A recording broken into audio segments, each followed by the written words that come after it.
সূরা বাকারা 238 নম্বর আয়াতে আল্লাহ বলেন, হাফিজু আলাস সালাওয়াতি ওয়াস সালাতিল উসতা, তোমরা নামাজের প্রতি যত্নবান হও, বিশেষ করে মধ্যম নামাজ। নবীজি বলেন, রাআইতুম লাউ আন্না নাহরান বিবাবি আহাদিকুম ইয়াগতাসিলু ফীহি কুল্লা ইয়াউমিন 5 মাররাত হাল ইয়াবকা মিন দারনিহি শাই। তোমাদের কারো বাড়ির সামনে একটা পুকুর আছে, পাশে কি পুকুর আছে আপনাদের এলাকায়? নবী বলেন, তোমাদের কারো বাড়ির সামনে একটা পুকুর আছে, ওই পুকুরের মধ্যে ওই ব্যক্তি, মনে করেন ওনার বাড়ির সামনে একটা পুকুর, তিনি তার পুকুরে দৈনিক 5 বার গোসল করেন। কয়বার? একটা ব্যক্তি যদি তার পুকুরে দৈনিক 5 বার গোসল করে, নবী বলেন হাল ইয়াবকা মিন দারনিহি শাইউন, তার শরীরে কি কোনো নাপাক থাকবে?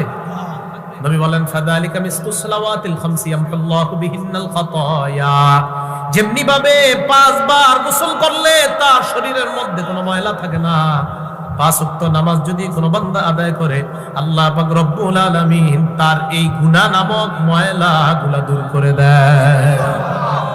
5 ওয়াক্ত নামাজ গুরুত্ব সহকারে আদায় করা, তাহলে তারা ক্ষতিগ্রস্ত না যারা ঈমান আনেছে, ঈমান আনার সাথে সাথে নেক আমল করছে।